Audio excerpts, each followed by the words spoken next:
Buenas tardes. Bienvenidos al Festival Lea, 18ª edición del festival. Muchas gracias, Adriana, por invitarme. ¿Dónde está? Larisa. Adriana, gracias. Gracias al Instituto Cervantes, a las embajadas. Muchas gracias a todo esto. Muchas gracias por parte de nosotros, de la comunidad griega. Es una oportunidad única de vivir este festival y encontrarse con gente a los que nosotros admiramos muchísimo.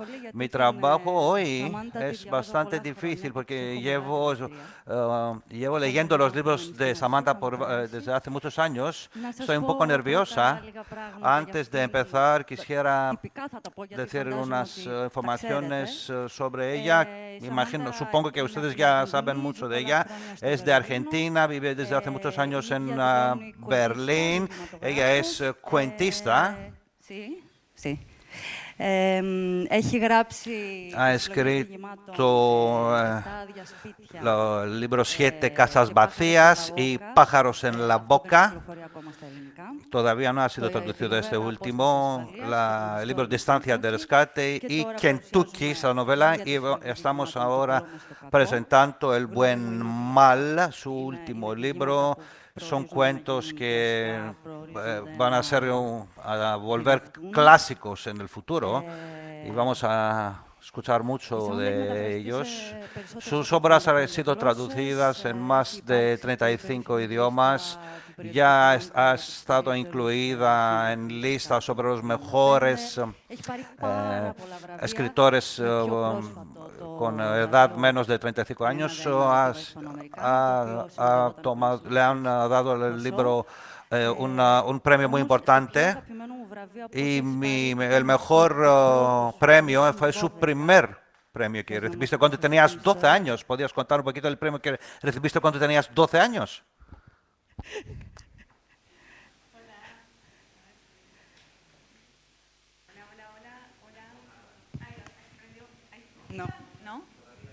Hola.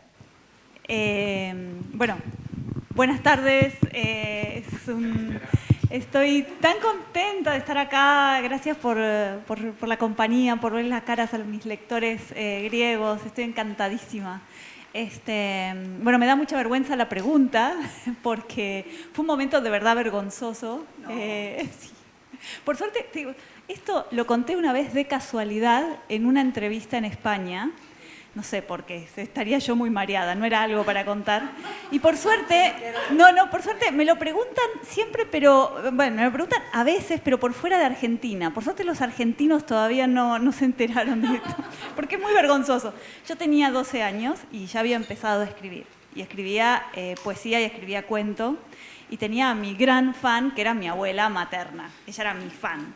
Y entonces ella iba al club de la ciudad de Buenos Aires y se armó una convocatoria para un premio de poesía. Entraban un premio de poesía y un premio de cuento. Y entonces ella me dijo, no, te tenés que presentar. Y por primera vez me presenté a un concurso, lo hice con ella, abrochamos los textos, los entregamos. Y el día de la premiación había, bueno, como esta cantidad, por ahí un poco más de gente que esto, era la gente del club. Era algo muy pequeñito. Y básicamente los que estaban ahí eran los que se habían presentado al premio. Entonces entregaron el tercer premio de poesía. Y me lo dieron a mí.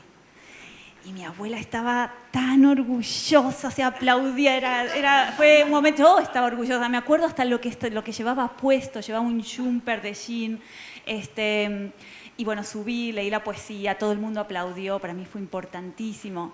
Y cuando estaba bajando, llaman al segundo premio de poesía y me lo dan a mí.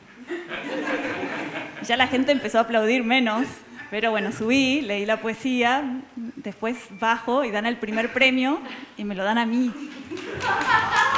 Ya la gente dejó de aplaudir y después se repitió todo lo mismo con el cuento. Y ya la última...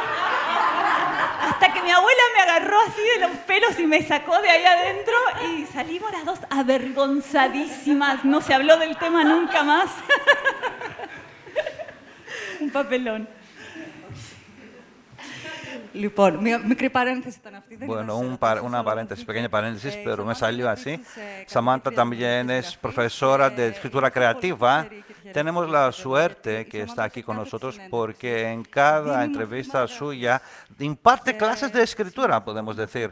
Y hoy es una clase gratis para nosotros.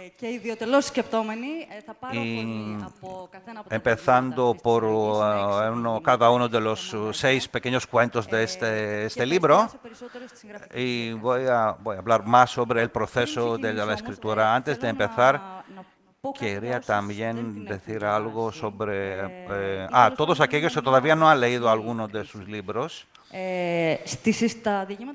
En los libros de Samantha ocurren cosas raras muy a menudo. Sin embargo, para mí no es un realismo mágico. No es horror, no pertenece a la literatura de fantástica ni al terror. Lo que sucede es extraño, es de otro mundo, pero no es metafísico. Al menos en el sentido al que estamos acostumbrados nosotros en la literatura. Sus historias nunca escapan a la realidad. Lo que pasa no es imposible que suceda. Por sus historias entramos en una realidad interior más real de lo que nosotros sabemos. Nos entramos en una frecuencia donde podemos ver cosas y oír cosas que normalmente están fuera de la percepción humana.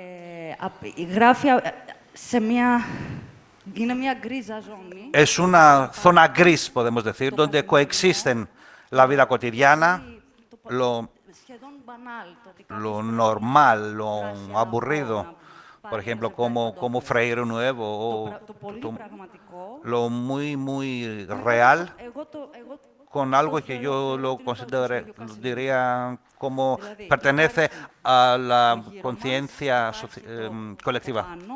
Es lo que está arriba, y en medio de todo eso están sus héroes, sus caracteres. Esas dos fuerzas les atormentan.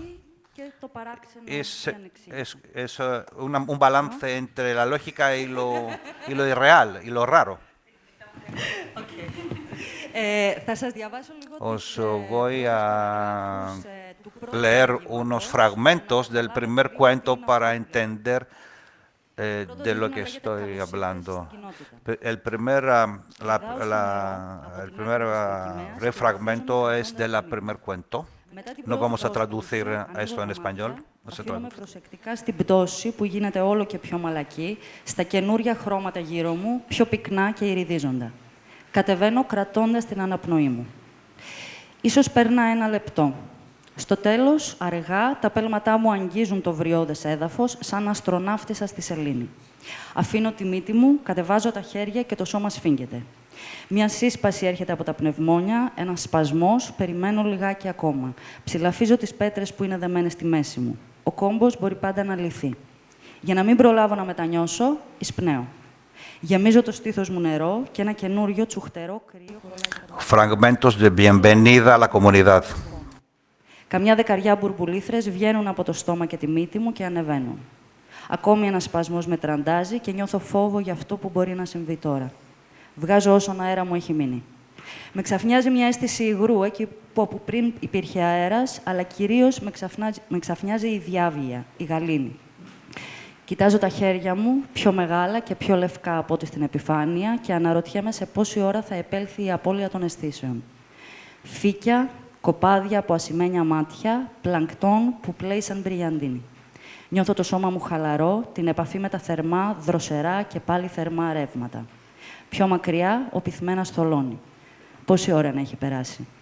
3 λεπτά, 5, δεν μπορώ πια να υπολογίσω. Ήμουν βέβαιη ότι όλα θα συνέβαιναν πιο γρήγορα. Ψάβω τις πέτρες, αναζητώ τον κόμπο, δεν είναι μεταμέλεια, τώρα πια ό,τι έγινε, έγινε. Είναι περιέργεια. Λύνω το σκοινί και οι πέτρες σκορπίζουν. Η πτώση τους προκαλεί ένα σεισμό κοντά στα πόδια μου που ξεκολλάνε αργά από το έδαφος. Μένω εκεί σαν να αιωρούμε, χωρίς να ξέρω τι να κάνω. Και τότε, εκείνη τη στιγμή, με θυμάμαι να σκέφτομαι, και αν αυτό είναι όλο, να αμφιβάλλω μετέωρη για την υπόλοιπη αιωνιότητα. Ο πρώτος πραγματικός φόβος που ένιωσα εκείνη τη μέρα. Να μην έχω τη δυνατότητα να πάω ούτε μπρος, ούτε πίσω, ποτέ ξανά, προς καμία κατεύθυνση. Στη μετάφραση της Έφη Γιαννοπούλου. Traducido por Efi Giannopoulou, como todos los libros de Samantha.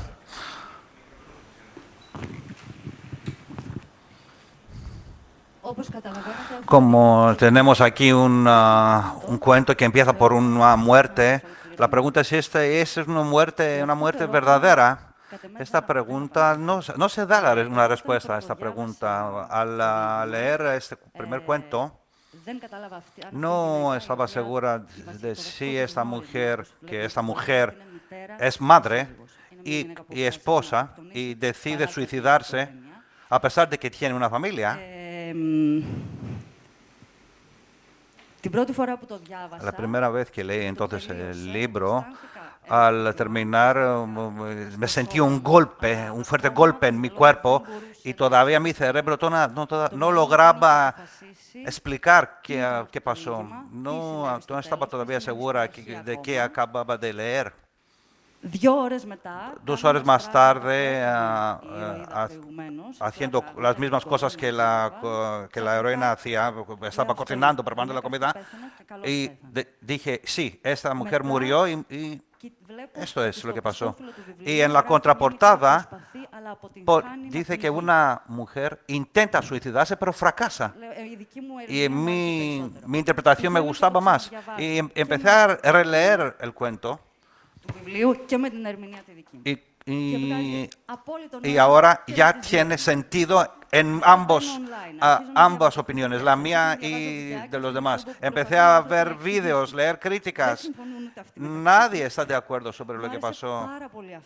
Esto me gustó muchísimo porque este cuento y cada una de sus historias no tiene un fin.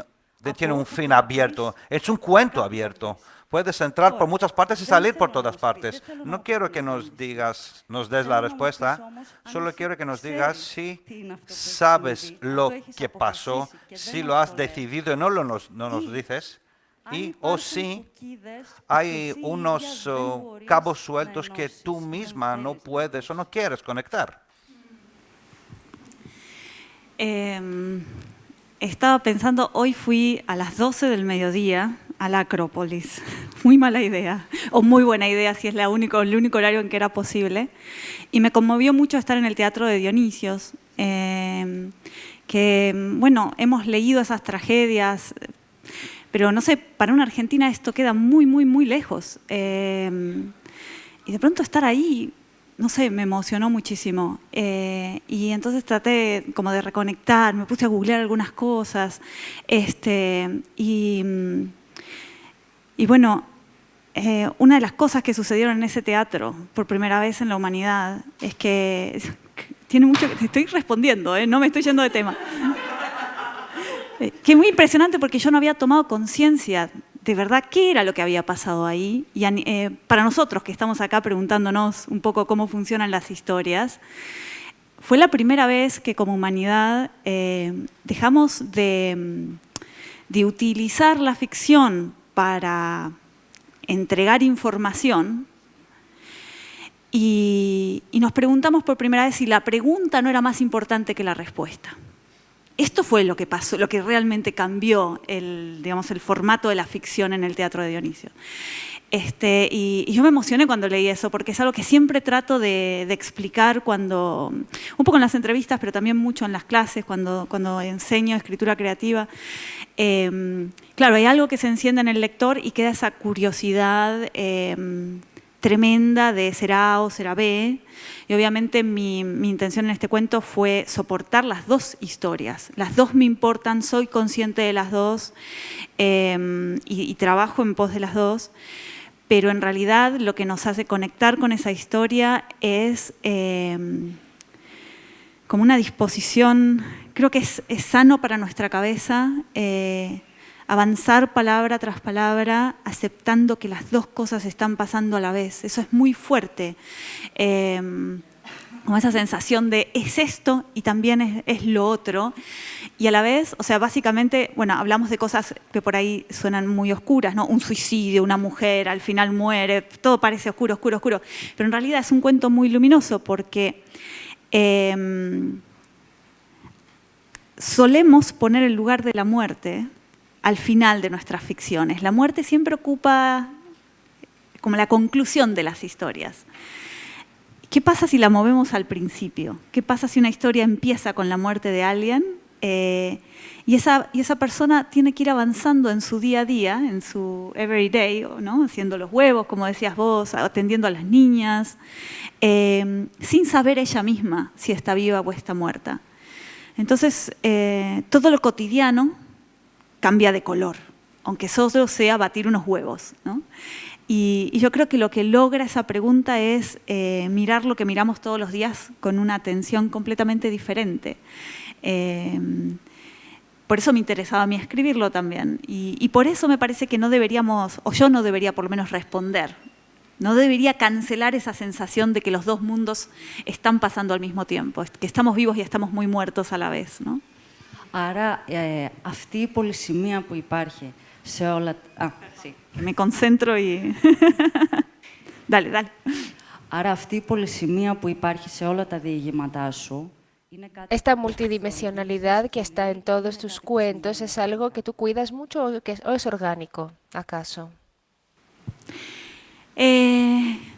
Yo creo, o sea, no lo hago adrede, no me siento a pensar, vamos a escribir multidimensional, como dijiste, que me encanta. Pero hay algo intuitivo que naturalmente busca esa ampliación del campo de batalla, por decirlo de alguna manera. O sea, me gusta. Lo que para mí es sumamente importante, cuando leo también como lectora, es como encender el fuego de la atención, ¿no? Porque me fascina cuando lo encienden en mí, ¿no? Ese momento donde desapareces, no tenés más conciencia de que estás leyendo un texto y te zambullís por completo. Me encanta. Es como, para mí eso es como el corazón del cuento y siempre trato como de ir ahí, de entrar a ese estado lo más rápido posible. Y quizá, si se puede, a veces salir del texto y dejar eso funcionando también, ¿no? O sea, que los cuentos funcionen un poco como cajas de resonancia, donde por más chiquititos que sean, hay algo que se transpira en la realidad y después te acompaña todo el día, ¿no? Pero bueno, es eso. Entonces, tienes muchas exigencias de tus lectores, ¿verdad? En tus textos, en los textos de Samantha, cada palabra cuenta y el lector está llamado a unir los puntos. Yo creo que son muy pocas las veces que yo he participado tanto en un texto que siento que la autora me ha dejado tanto espacio para participar y que me haya se haya confiado tanto en mí y que yo voy a encontrar la salida y ella está muy bien con cualquier salida que yo encuentre. Por favor, dinos algo de esta confianza, esta relación con el lector y la lectora, porque se nota que desde el proceso de la escritura lo llevas en la mente todo el momento y todo el rato y a la vez consigues no volverte más lista que el lector mismo. Estoy escuchando la traducción, pero parece que estuviéramos como haciendo una cofradía sobre algo y nos miramos a los ojos. Me encanta lo que decís. Pienso, a veces siento que tengo que aclarar un poco a qué me refiero cuando digo que le presto mucha atención al lector, porque no quiero que se confunda con una actitud servicial, ¿no? Que no sé, que uno escribe para que al lector la cosa le sea más fácil. Tampoco diría que es todo lo contrario, simplemente es entender que del otro lado hay alguien más leyendo, ¿no? A mí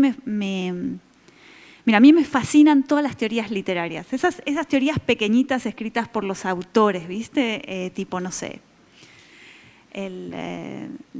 ¿cómo se llama? La teoría del iceberg de Hemingway, ¿no? O, no sé, la teoría de la bolsa de Ursula Le Guin, la teoría de las estaciones de servicio de George Saunders. Hay muchísimas, las adoro todas me sirven para algo, ¿no? Son muy distintas todas. Pero hay un problema con estas teorías, y es que están todas hablando un poco de la escritura del escritor que está enunciando la teoría y justificando la tradición de ese escritor, ¿no es cierto? O sea, vos podés leer a Hemingway, podés leer a la tradición de los escritores que vinieron después de Hemingway con la teoría del iceberg, pero no podés leer a, no sé, Clarice Lispector bajo esa teoría. No funciona, ¿no es cierto? O podés usar la teoría de la bolsa de Ursula Le Guin, pero no podés leer a César Aira con la teoría. O sea, cada uno pareciera estar explicando su tradición, pero después cuando usamos esas teorías en otras literaturas, hay algo que queda afuera. Y a mí me gusta pensar todas estas teorías como si fueran, ¿viste las cartas de tarot? Que cada una tiene una figura, ¿no? Es la figura de los distintos autores explicando sus tradiciones. Yo creo que si damos vuelta a todas las cartas, mágicamente del otro lado son todas iguales. Hay algo universal del otro lado. Y ahí todo vale igual. O sea, del otro lado eso, son todas iguales. Para mí ese otro lado es el lector. Y muchas veces cuando pensamos en cómo funcionan las maquinarias narrativas, nos olvidamos del lector.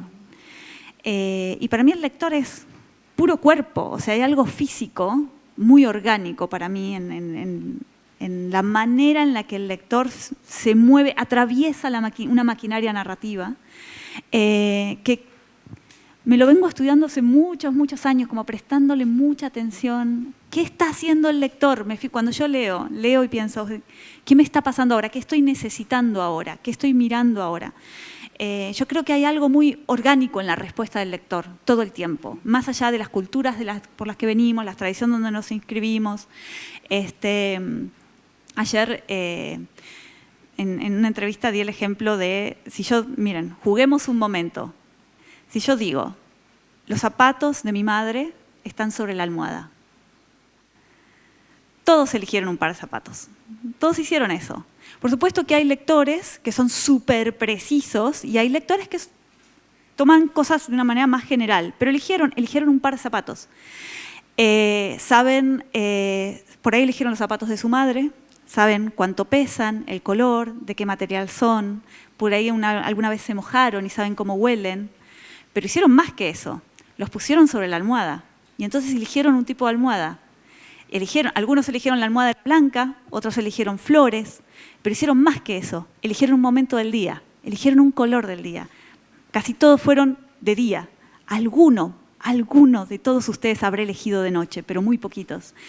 Y si eligieron un color del día, los veo riéndose, ¿ven? Y si eligieron un color del día, también posiblemente hayan elegido una temperatura. Todo eso son decisiones que están tomando ustedes. Y todo eso es material vital de ustedes que están poniendo en el texto.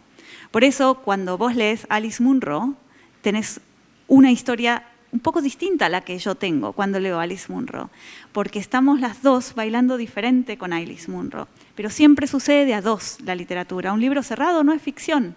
La ficción sucede en vivo cuando alguien viene, abre un libro y lee algo que alguien más escribió. Cuando yo leo, yo como lectora soy muy... sobre todo si el texto me gusta, me pierdo muchísimo en el sentido de que estoy prestándole mucha atención al texto, pero también estoy tratando de entender qué es lo que el texto está haciendo conmigo como lectora, ¿no? Tratando de aprender un poco, sí, como el volumen de mi respuesta, para después poder pasar eso a la escritura. No sé eso cómo se hace, pero bueno, le presto muchísima atención y soy consciente de que algo de eso se va a generar después cuando yo escribo, ¿no? Σου ζητάνε ποτέ οι επιμελητές σου να γίνεις πιο ξεκάθαρη? ¿Te han pedido alguna vez ser más precisa, más clara?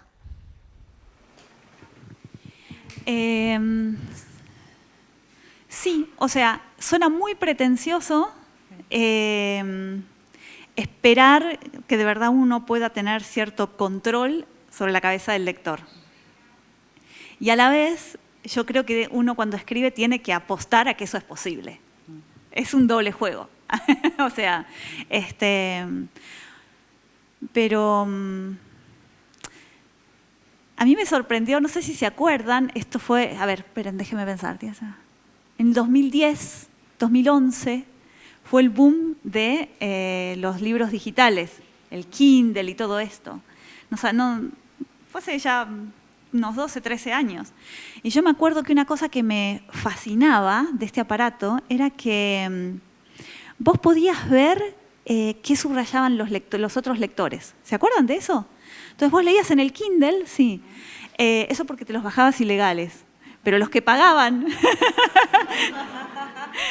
el primer mes, por lo menos en Argentina, aunque no pagaras, vos tenías gratis el acceso a lo que los otros usuarios habían subrayado en un libro. Y esto para mí fue un mundo, porque ahí veías que, no sé, ahora no me acuerdo ejemplos, pero 1.200 lectores subrayando una palabra, diciendo, esto es hermoso. Eso, no los 20 párrafos anteriores, no los 20 párrafos después, y sobre todo, cuando vos leías lo que ellos estaban subrayando, si de verdad prestabas atención, te das cuenta que eso que estaban subrayando, per se, no era tan hermoso. Decía, afuera hace frío y llueve. Pero claro, era en ese momento donde a los 1.000 y pico de lectores les cayó la ficha, el peso de todo lo que había pasado en los últimos párrafos. Fue ahí, no un poquito antes, no un poquito después, todos al mismo tiempo subrayando, ¿qué pasó acá? Y bueno, ese es el lector haciendo el mismo movimiento, todos al mismo tiempo, en el mismo lugar. Entonces sí hay algo que es orgánico en el lector y que sucede casi como una danza donde todos giran al mismo tiempo. Es hermoso eso. Y yo creo que eso, por lo menos desde lo intuitivo, un autor que lee con mucha atención sobre qué hacen los textos, sobre sí mismo, podría, no sé, jugar por lo menos con esos espacios. Yo creo, cuando leo a mis autores favoritos, yo creo que ellos tienen conciencia de lo que me está pasando a mí. Porque, no sé, yo leo ahora lo inflé demasiado, ¿para quiénes son mis autores favoritos? No sé. Pero se me ocurren algunos cuentos que admiro muchísimo de Kelly Link, por ejemplo. Y pareciera que ella sabe exactamente en qué espacio del texto hay tanta información dando vuelta en mi cabeza que necesito pasar por ahí en silencio, por ejemplo, ¿no? Cosa que es imposible. ¿Cómo se cuenta el silencio en la ficción? Es imposible porque todo el tiempo estamos diciendo palabras. No podemos contar el silencio. No hay una manera de darle espacio al lector más que no diciéndole nada realmente importante en un momento que es importantísimo. Entonces uno lee afuera hace frío y llueve y piensa, esto es buenísimo. No, no es buenísimo, es malísimo. Es solo que, porque era algo tan simple, tan obvio, de pronto ahí te cayó todo el peso de lo que acaba de pasar. Entonces lo subrayamos y pensamos, esto es genial, ¿no? O sea, es una trampa hermosa.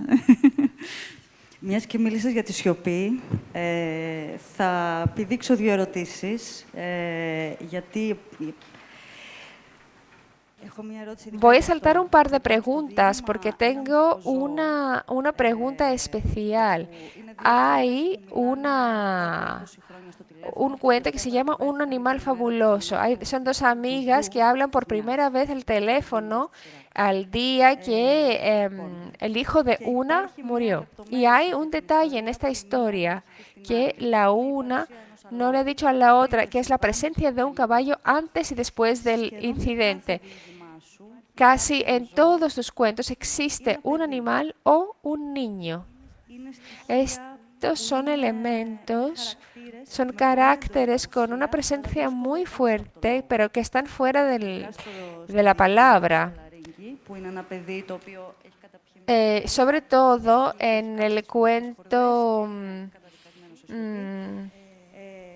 El ojo en la garganta, un niño que se queda mudo porque se ha tragado una batería. Entonces, queremos saber qué es lo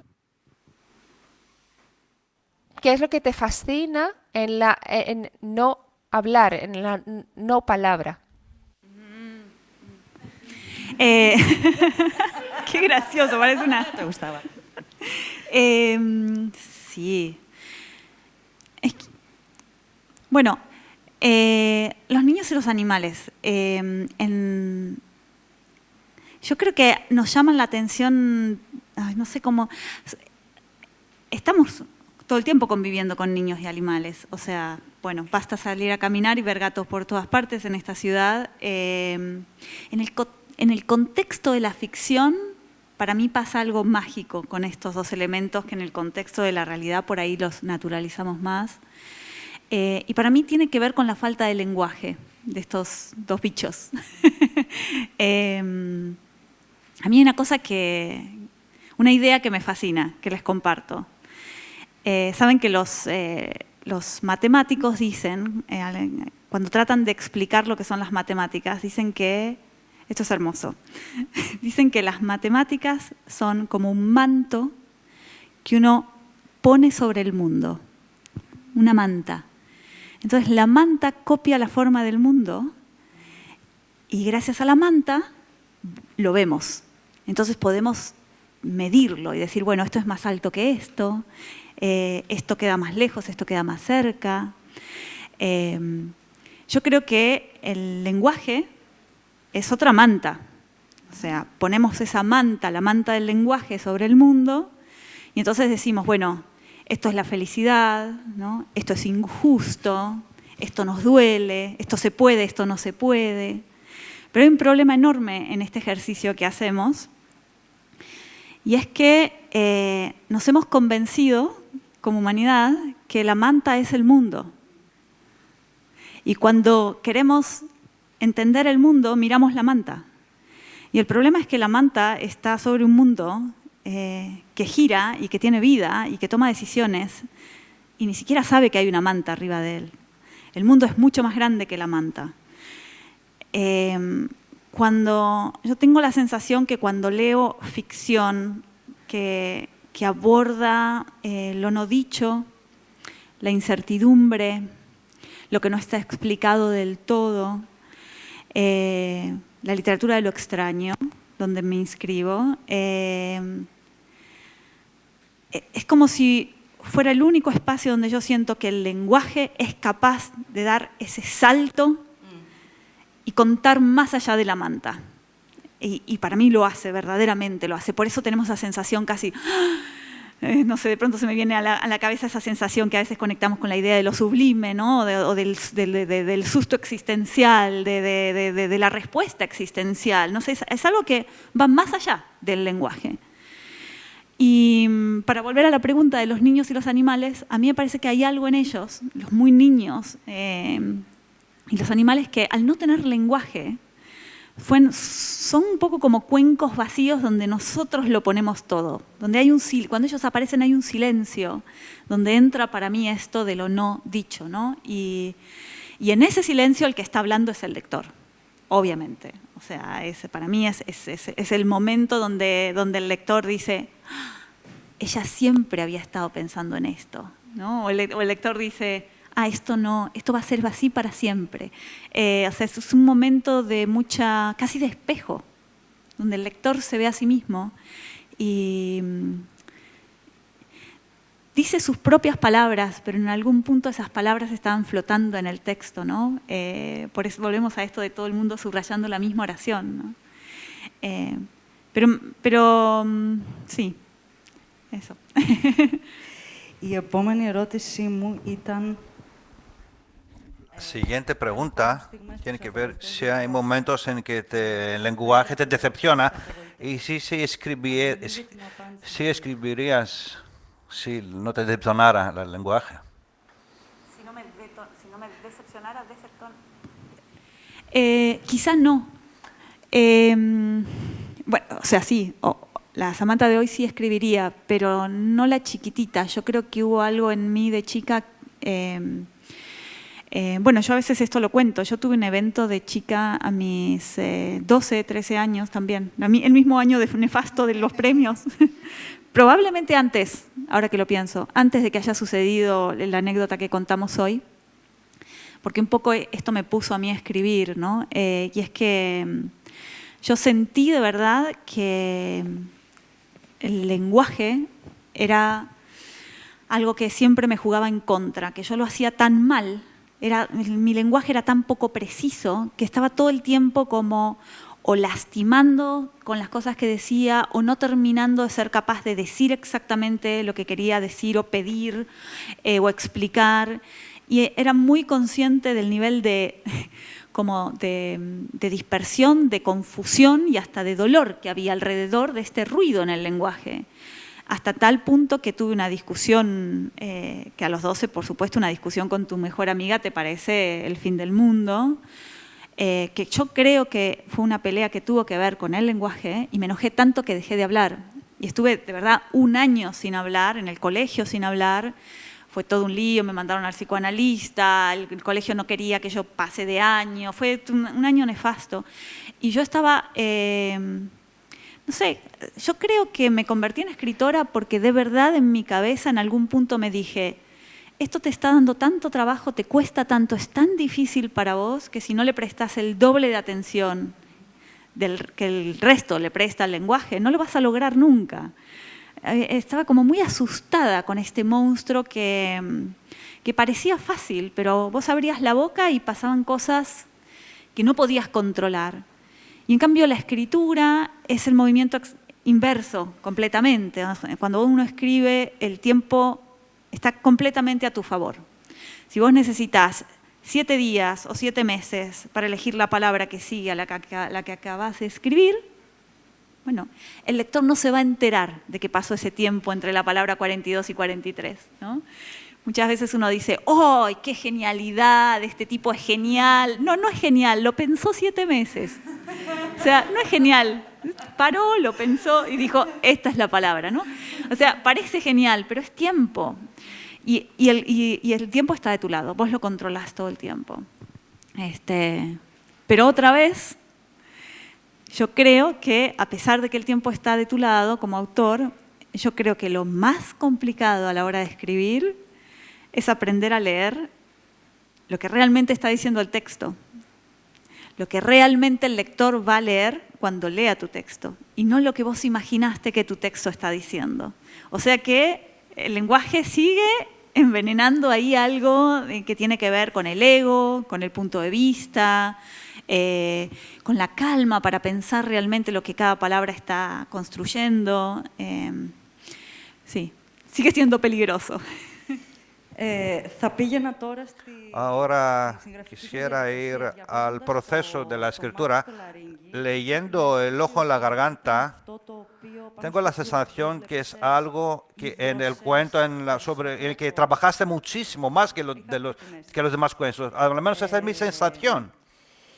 Y luego leí que en cada cuento, por cada cuento te lleva 4 a 6 meses. ¿Qué haces esos meses para escribir tanto? Descanso, me voy a la playa.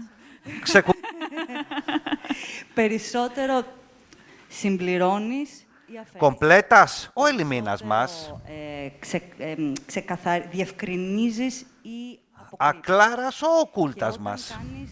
¿Y cuando haces el proceso de reescritura, qué haces exactamente? ¿Reemplazas palabras? ¿Reescribes las mismas frases de otra manera? ¿Mejoras el ritmo?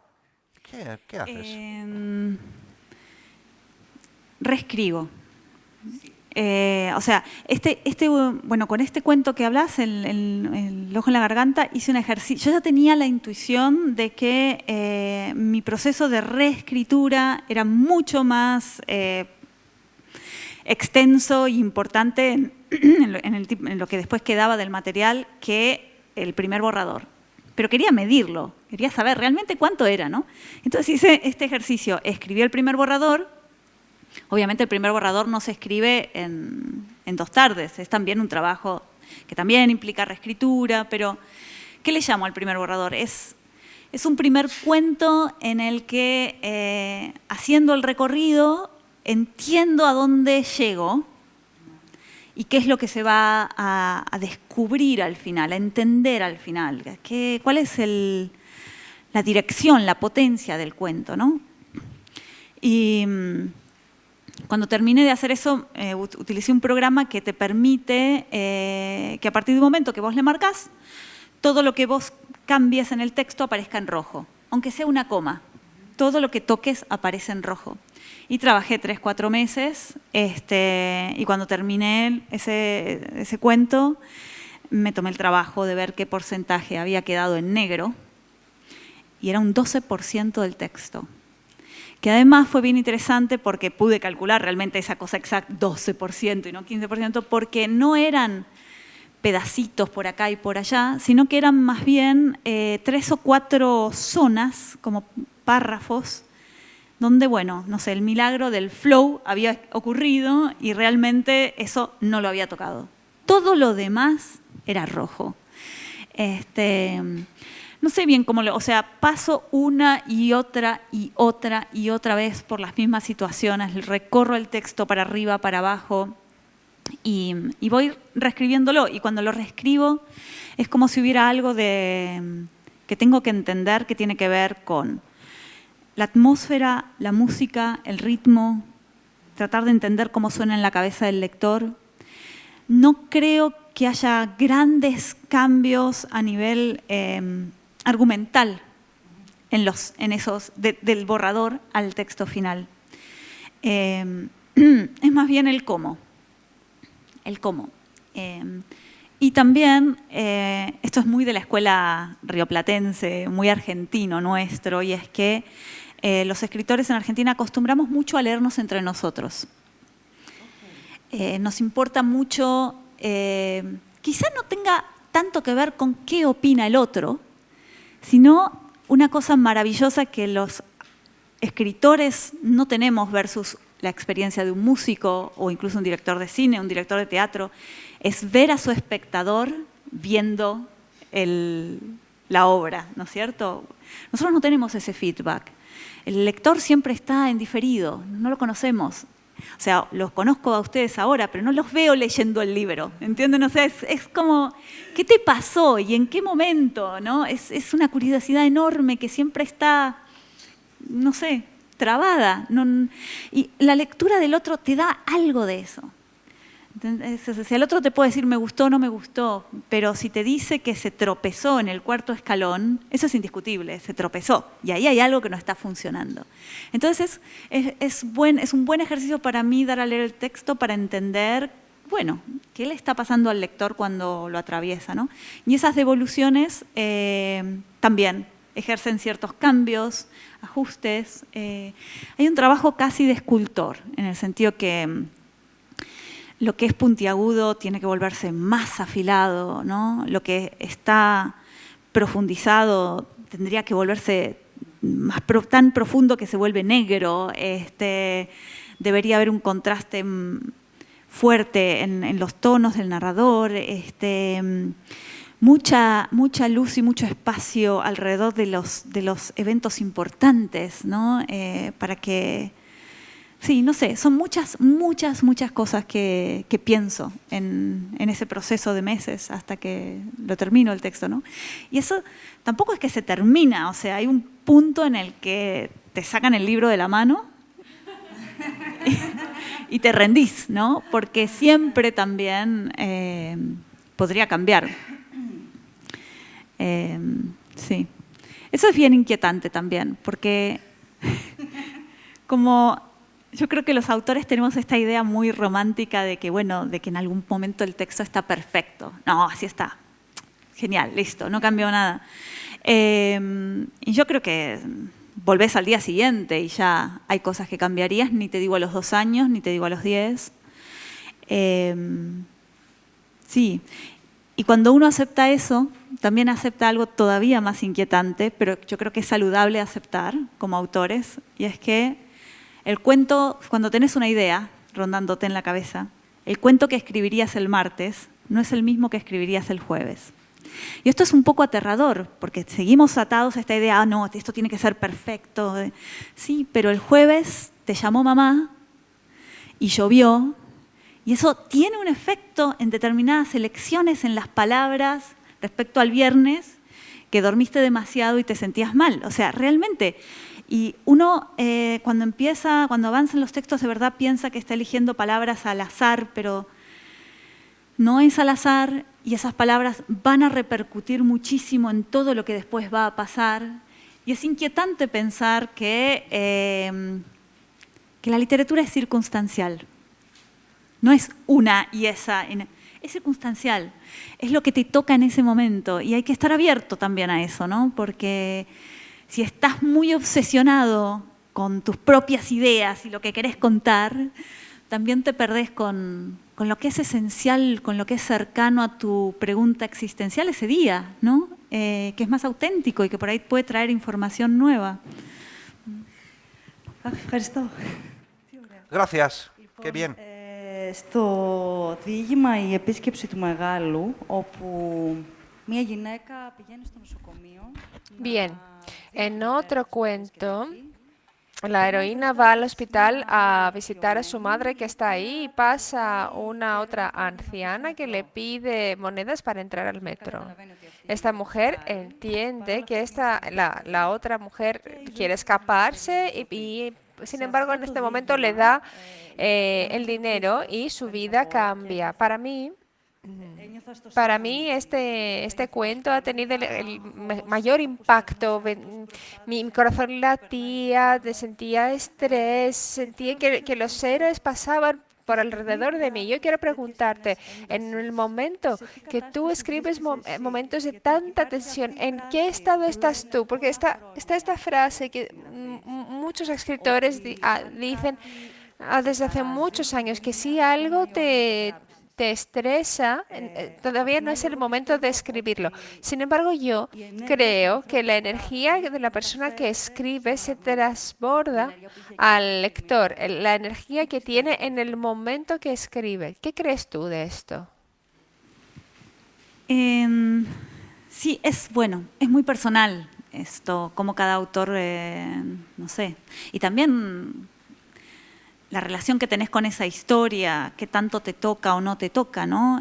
Porque a veces sentís algo que te pasó en el día y tiene mucha precisión y es inquietante, pero no es demasiado personal por ahí y puede pasar. Hay veces que cuesta más. Yo, por ejemplo, ahora estoy intentando escribir un texto sobre mi pasado familiar. Y me cuesta muchísimo, no lo termino, no me doy, como decimos los argentinos, la frente contra la pared una y otra vez. Y creo que tiene que ver con esto que decís vos, como que hay algo todavía muy cercano. Yo creo que lo que ocurre tiene que ver con lo que hablamos hace un ratito, y es que como autores nos toca tanto que es difícil medir cuánto le duele al lector. ¿Entendés? Es como si perdiéramos la herramienta de medición de la emoción del otro, porque es demasiado emotivo para nosotros, ¿no? Por eso mismo, por ejemplo, a mí sé que hay escritores que escriben con música. Para mí sería imposible escribir con música, porque, bueno, yo creo que, digamos, lo que sea que esté pasando en el texto, tiene que estar pasando en el texto, no en mí. O sea, si no es emocionante porque la música está ahí y está acompañando, no por el texto, ¿no? Pero sí, no sé cómo se mide eso. Es muy intuitivo y además yo suelo trabajar con ficción, pura ficción. Bueno, siempre es una mentira eso, ¿no? En el sentido que, sí, bueno, todo es información vital y todo el material de alguna manera te atravesó primero. Pero bueno, hace más fácil el avanzar en este tipo de circunstancias. Πλησιάζω στο τέλος. Llegando al final... no, me quedan dos preguntas. En el cuento... 10. 5 minutos. Sí. Es un taller de escritura gratis. No. Λοιπόν, στο διήγημα ο William στο παράθυρο... En el cuento William en la ventana, dos escritoras se encuentran en un retiro.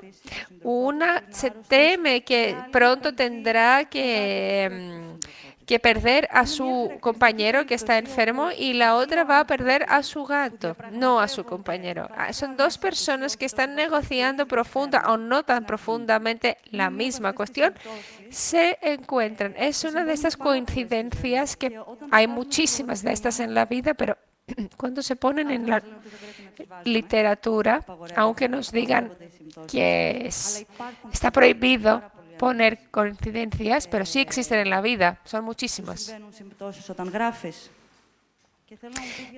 Te pasan, existen coincidencias cuando tú escribes y quiero que me cuentes de las coincidencias tanto en la vida misma como en el proceso de la escritura en sí. En la vida misma hay un montón, a veces demasiadas, a veces asusta si les prestas atención. Me pregunto cuánto de eso estamos haciendo nosotros con nuestra cabeza, con nuestro punto de vista, con nuestras ganas de que las cosas coincidan. Sí. Dicen que incluso unos segundos antes de explicarnos racionalmente por qué estamos tomando una decisión, ya la hemos tomado emocionalmente. Y lo que estamos haciendo es, sin darnos cuenta, autoexplicándonos por qué tomamos esa decisión. O sea, es bien inquietante. Lo que pasa es que en la ficción yo creo que funciona a favor eso, ¿no? Porque, claro, meras coincidencias suena casi a capricho. Y eso sería en contra de la ficción, ¿no? Porque la idea de una historia es que uno lee la historia y piensa, claro, esto pasó y pasó de verdad y no pudo haber pasado de otra manera. O sea, lo caprichoso no nos sirve. Pero hay algo en la... Sí, en la coincidencia de algunos eventos o en los reflejos también, ¿no? Lo que piensa este personaje tiene que ver con lo que está pensando el otro, lo que sucede en este camino es como un reflejo de lo que sucede en este otro. Yo creo que lo hace más orgánico, al contrario, ¿no? Eso me pasa, no sé, o sea, lo encuentro en todos mis textos. Me pasa, no sé bien por qué voy a ese lugar. Por ejemplo, en Distancia de Rescate, son dos madres, cada una con su hijo, los dos hijos tienen el mismo accidente, pero claro, los caminos son completamente distintos. Supongo que hay algo del espejo que a mí me interesa mucho, ¿no? Como también, bueno, esto tiene mucho que ver para mí con el libro, con la idea del buen-mal. Es que estoy obsesionada por tratar de medir, cosa que es imposible, las fuerzas que nos comandan. O sea, de verdad estamos todo el tiempo pensando, yo elijo esto, yo voy a este lugar, yo pienso esto. Pero estamos comandados por fuerzas superiores que suenan a grandes dioses, pero no es. O sea, los miedos que tenemos, los mandatos que heredamos de nuestras culturas, de nuestras familias, las ideas que tenemos del mundo, que no son el mundo, creemos que son el mundo, son las ideas que tenemos sobre el mundo. Y la pregunta de este libro es, ok, dadas todas estas fuerzas, ¿hay una fuerza capaz de poner esas otras fuerzas en jaque? O sea, de obligarnos a salir de esas corrientes, de esas inercias y prestar verdadera atención cuando tomamos una decisión, cuando tratamos de entender lo que está pasando. Y quizá este juego de espejos ayuden un poco al lector a hacer ese ejercicio sobre sí mismo, ¿no? Y obviamente quizá también yo vaya a ese lugar para tratar de hacerlo en mí, ¿no? La última pregunta. He sentido que en la mayoría de tus cuentos, si no en todos y si no en las recopilaciones anteriores, los caracteres que aparecen pertenecen en dos categorías, las personas normales y, por otro lado, las personas que sí son vivas, pero parece que hayan pasado al otro lado, que hayan visto algo que no estaba previsto que se viera por el humano y que hayan vuelto al mundo normal y contaminan con sus conocimientos a las personas normales. Quiero que tú me digas, como Samantha, y puesto que eres autora, ¿tú en qué categoría perteneces? Por supuesto me encantaría pensar que la segunda, pero no sé, es un deseo más que, ¿no? Bueno, pero quizá como alguien que escribe, como autora, uno hace un poco ese ejercicio. Porque yo, o sea, verdaderamente creo que lo que nos da la ficción, ¿por qué nos gusta tanto leer? ¿Por qué nos gusta, además, leer? No es que vamos a, o sea, todos estamos de acuerdo que no nos interesa leer una historia donde todo el mundo es muy feliz, se casa y vive para siempre. O sea, no nos interesa. Eso queremos en la vida. En la ficción vamos a buscar, vamos con una pregunta muy puntual, que es tratar de entender cuánto nos van a doler las cosas. O sea, para mí la ficción es un espacio casi como si fuera un territorio donde uno pudiera testearse a sí mismo. ¿Qué haría yo en estas circunstancias? ¿Podría sobrevivir a algo como esto? ¿Y cómo saldría de esto? ¿Y cuánto me dolería? ¿Y a quiénes más tocaría esta situación? Uno está todo el tiempo haciendo esa suerte de catarsis, ¿no? Y yo de verdad creo que uno sale de esas preguntas no con información concreta, como empezamos esta charla, no con la información, se suicidó, no se suicidó, pero sí con la información emocional de... Y esa sí se contesta, la emoción se contesta, esto dolería así, esto sí me mataría, esto no, esto pensé que sería terrible, pero podría sobrevivir a esto. O sea, esa información, yo creo que no hay otra tecnología más que la ficción que sea capaz de hacer eso, o sea, porque lo hace con una precisión que ni la música, ni el arte... O sea, es realmente la ficción que leemos, la ficción que completamos como lectores con nuestra propia información vital, la que nos da esa información y donde podemos hacer ese ejercicio. Y supongo que de alguna manera, aunque yo no vengo de la muerte, quizá si alguien viene y juega conmigo y baila conmigo, cuando juntos construimos un texto, yo lo escribo, otro lo lee, hay algo que se produce ahí que no era ni tuyo ni mío, que ninguno de los dos sabíamos, pero cuando lo atravesamos juntos, algo nuevo pasó, ¿no? Es increíble, o sea, es como magia. Τελευταία γιατί ταιριάζει. Στο διήγημα... Una pregunta muy última porque encaja. Ok. Λοιπόν, Rapidito. στο διήγημα «Γυναίκα από την Ατλαντίδα». En el cuento La mujer de Atlántida, no lo voy a analizar, pero la poeta dice, quizá no enterarte de todo lo que deberías enterarte es lo que te mantiene vivo. Y la última pregunta es, si tú sientes que escribiendo te explicas la vida y el mundo más que a ti te gustaría.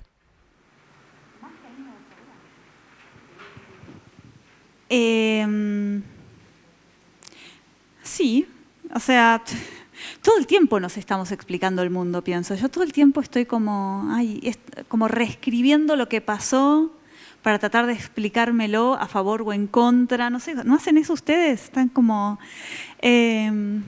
quizá la ficción hace eso también de otra manera, pero...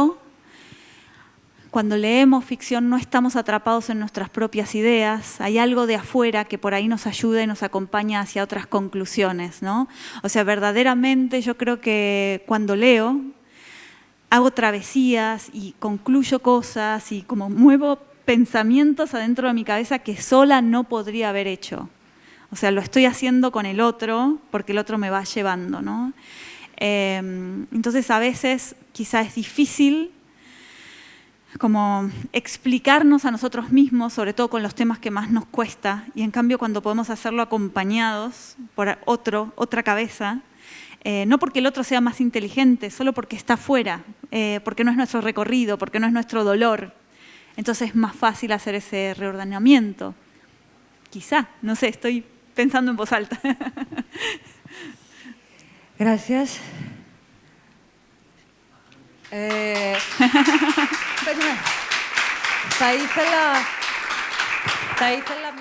Me gustaría, un solo momento, agradecer a la traductora Efi Giannopoulou. que ha trabajado tanto por Samantha y que decirnos unas cositas sobre tus experiencias de Samantha que te... 2 minutitos. Yo tuve la suerte de traducir todos los libros, los 4 libros que han sido traducidos al griego, y lo más intenso es cómo evoluciona mi relación con la escritora, con cada libro que traduzco. Alexandra dijo unas cosas muy interesantes y muy correctas. Ella también ha leído todos los libros y ella le quiere mucho a Samantha. Una de las cosas que yo diría es que la corporalidad, este libro lo traduje con mucha intensidad. Y lo mismo me pasó en el penúltimo libro, Kentucky's, que esta violencia interna es algo que eso se reflejaba en mi propio cuerpo. Entonces lo que pasa al cuerpo es, por lo menos yo lo sentí en mi cuerpo, la violencia. Es el libro que creo que es el mejor que yo he leído a todos los libros.